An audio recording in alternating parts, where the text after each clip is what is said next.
Tip, Black Power, um, giving honor to the Creator, the ancestors, my queen, your lovely goddess, Queen Shaka Sankofa, my mother, my biological family, particularly a special shout out to uh, Dr. Mr. and Mrs. Maulana Ajimaj, Brother Mark, before and after barbershop, Washington, D.C., Brother Ali, all the brothers and sisters that are soldiers in our movement called the Street Law Soldiers, Brother Harris Abdul, our Chief of Staff, special shout out to him, and many wishes on his recovery, and all the brothers and sisters that are in the movement towards liberation and salvation towards the black nation. What I want to talk to y'all about today is the setups that are being made in terms of these so-called revolutionary Black Power summits and forums that are created. I'll give you an example. Dr. Boyce Watkins, as well as Tariq Nasheed, who have become, in my book, commercialized through mainstream white media. Dr. Boyce Watkins, who has set up a forum, and I believe it's been more than one, where they have the same people there. Umar Johnson, David Banner, Professor Griff, Malik Zulu Shabazz, Sister Zaza Ali, and several others who are called for these forums. And it's the same as the same ones all the time. That's it reminds me of the State of the Black Union with Eric Michael Dyson, and Cornel West, Tavis Smiley, Minister Farrakhan, Al Sharpton, Skip Gates, and other so-called educational, conscious black leaders in the black community. It's the same people that are called on all the time. You never hear Shaka Sankofa. You never hear Sarah Sutasetti. You never hear Young Pharaoh. You never hear Red Pill. You never hear Sarnetta. You never hear a Herman Smalls. And those are Brother Dawa Israel and Brother Darren Muhammad in Baltimore, who is one of the, to me right now, is currently the most strongest researcher, investigative researcher that we have today, with the exception of the great ancestor Steve Coakley, who was the master at researching. Reality Speaks with Brother Jabari, Precise Science, and an array of other brothers and sisters who are never called for these forums. And I'll tell you why. Because they cannot be controlled in terms of what they say. And these Negroes are afraid that they're going to say the things that need to be said without it being sugar-coated, without it being integrated, without it being watered down. Because I've seen some of these same so-called revolutionaries play the 50. When you're on the 125th, or when you're around black people, then it's black power. You talk all this black power, you talk all this liberation shit, and then you turn around and you see them take pictures with these so-called imposter white Jew boys, and then you hear them say that it's only one color, it's only one race, It's not about black and white. When you get around these fucking crackers, you know. But when you're around black people, then you all in. You go all the way in when it comes to black liberation, you know. And those are the people that are called on, you know. But the people that are straight up uncompromising with this fucking devil under any conditions, under any circumstances, they are never called on. They are never called on. And you know, something has to be done about that. You know, something has to be done about that. We need to make some changes. And those who are on these panels, these particular panels or whatever, you have the opportunity to open the door and let the revolutionaries that need to come in and speak, and allow them to speak, because our people need to hear the truth. They don't need no more watered down bullshit. You know, they need to hear the truth about this fucking cracker. You know, we always, when it comes to dealing with this motherfucking devil, it's always some type of excuse.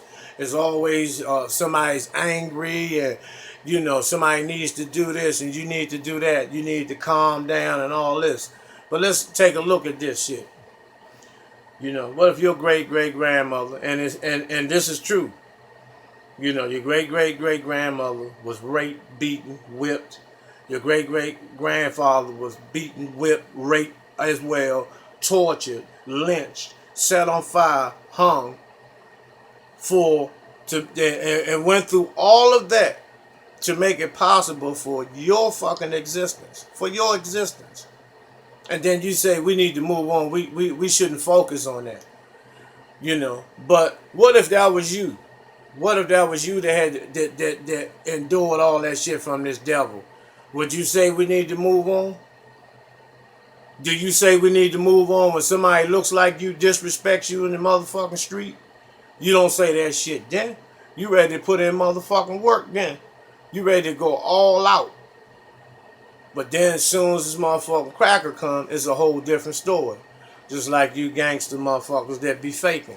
Y'all talk all this shit, yeah, I'm gonna ride down, I put this work in, I shot this motherfucker, I shot that motherfucker, and this and that, and you know, I'm bout it, my shit is, my gangsters on 1,000, you better recognize the G in me and all this shit. And then you go to court and the judge say, are you working? Your whole goddamn vocabulary change. Yes, sir, Your Honor, I put an application at Whole Foods and all this shit. You know, straight, your coward is on a motherfucking 1,000 downtown. You know, when it comes to dealing with this motherfucking cracker. That's why we need people to stand up in these forums that's going to tell the truth without that watered down bullshit. You know, it's the same way you have the NAACP, which these niggas, these coons are still in existence. And you got Black Lives Matter, which is the modern day NAACP, where both are ran by fucking white so-called imposter Jews, Arthur Spengler for the NAACP, and the LGBT community, the white faggots and lesbians of the LGBT community, funds and operates the day-by-day operations of the Black Lives Matters. Of course, they're going to have some coons, you know, that holds the banner and that will hold hands with these motherfucking crackers, you know, but they're not running shit. You know, it's the same way with the NAACP, where Gay Hoover used the NAACP, got a white so-called imposter Jew, Arthur Spengler, to head the organization, and they had two coons out front, W.B. Du Bois and Booker T. Washington. And the purpose of the NAACP was to bring down the UNIA with Marcus Garvey. You know, the purpose of Black Lives Matter is to dilute and extinguish the revolutionary spirit in the black community. It's the same shit. It's the same shit. Same pot of soup. It's just been heated up again. You know, but when you got TV shows like the Yaz Real Hour, Road to Recovery in D.C., You know, street law soldiers. You know, when Black Power cartel. You know, when you got organizations and movements and television shows and things of that nature, because Brother Dawa and Brother Sarah Sugasetti have visited Washington, D.C. and came out their own pockets and paid their own airfare to get here, and have came on the streets of D.C. and have physically helped the street law soldiers and assisted them into feeding and clothing the homeless and the downtrodden in Washington, D.C. You know, but you never heard about that, because those things are blocked out, because they're talking about in the media how many scholars, how many degrees that you got, and that you don't qualify to be on these forums because you're not a motherfucking alpha. You ain't taking no pledge. You ain't run across campus naked and all this shit and eating out dog food bowls to pledge. You know what I'm saying? So you don't qualify. You know, because you don't have a degree from the university. You know, but personally, I got a degree from the universe, not the university, the universe. So whose range of knowledge spreads much broader? You got one degree, it's 360 degrees in a circle. You know, because you rub shoulders and sit and break bread with these Abraham Foxman and the motherfucking ADL and all these motherfucking Jews and Bill Gates and all these goddamn devils that run Planned Parenthood and McDonald's and Wendy's and all this shit. Because even BET is the same way, and MTV. They're two of the largest they're two of the largest supporters and investors in the prison system. BET, Black Ignorant Television. If you switch the letters around, it says EBT. If you don't know what EBT is, that's the organization that supplies food. That's the food stamp program. So it's nothing out. You know, we have to be able to stand up and see this, and these scholars know that. That's why you know you have coon televisions. Motherfuckers got coonitis, and they watch Power and Empire and all this bullshit.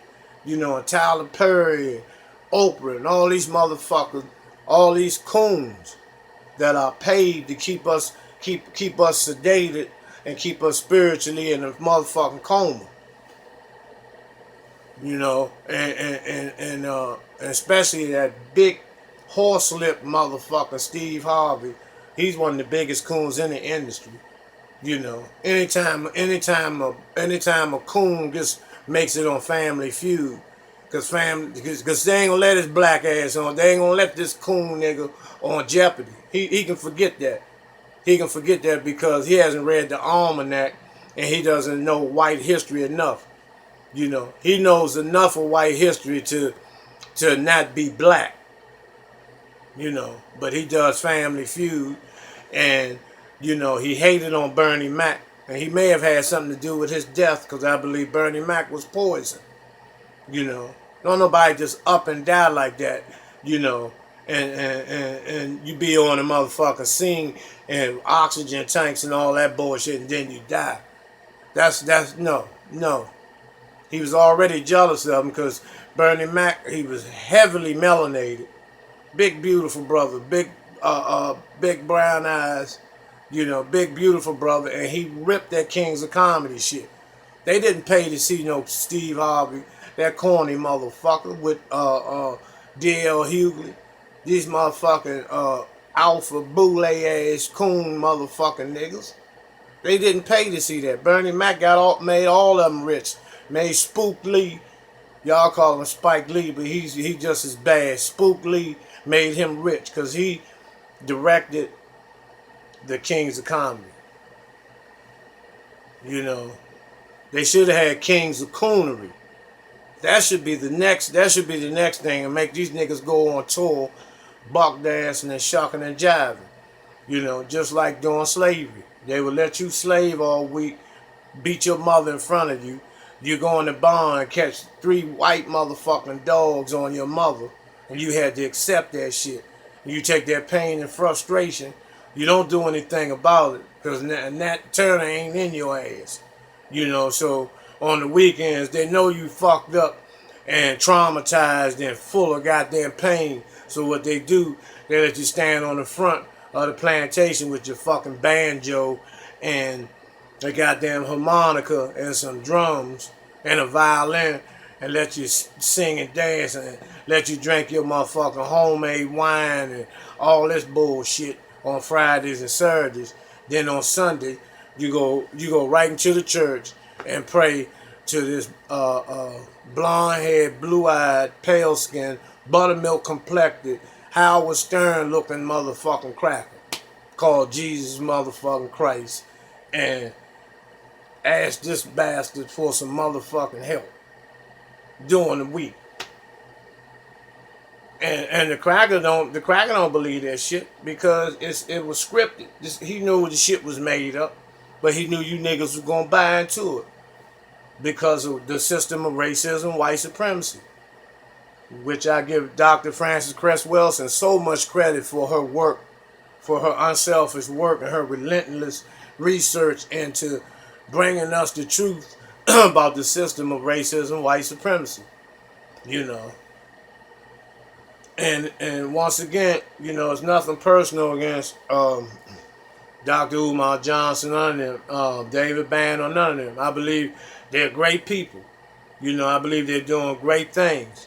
However, they still, I believe, have some type of pull or say-so in the selection of these people that are on the panel.